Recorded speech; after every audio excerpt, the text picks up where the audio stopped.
જયનાથ જો વરસાદનો કેટલો અસર છે, મગફળી પણ સારી થઈ છે ને જમીનમાં પણ ફળદ્રુપતા વધી છે. એટલા માટે છાણિયું ખાતર નાખવું જરૂરી છે.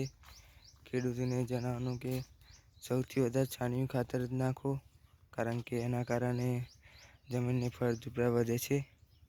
અને જો આ મગફળીઓ જો એટલી સરસ મગફળીઓ થઈ છે, આખા ખેતરમાં મગફળીઓ જ છે. આ તાર મારેલા છે જેથી કરીને ભૂંડ કે રોજ અંદર ના આવી જાય એના માટે. ને જો આગળ બતાવું તમને, જે પણ ખેડૂત ભાઈઓ છે ધ્યાનથી જોજો, તેમના માટે જ છે.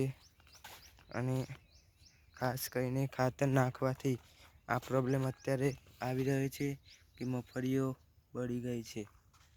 તો ધ્યાનથી ખેડૂતો ખાતરને નાખજો અને જોજો.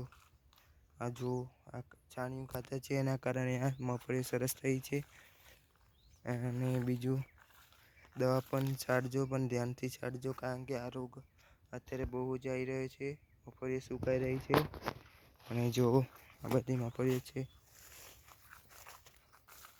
કપાસ છે, આ બધું અત્યારે ચાલી રહ્યું છે. ખેડૂતો ગુજરાતમાં આ બધું ચાલી રહ્યું છે. જો કેટલી સરસ મગફળીઓ થઈ છે,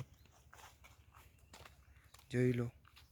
કેવડું મોટું ખેતર છે, છેક સુધી 10 વીઘા.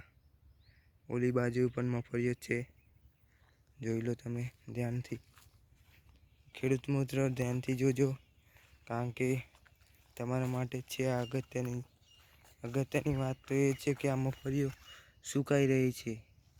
જુઓ તમે તો દવા અને ખાતર થોડુંક ઓછું નાખશો તો સારું રહેશે.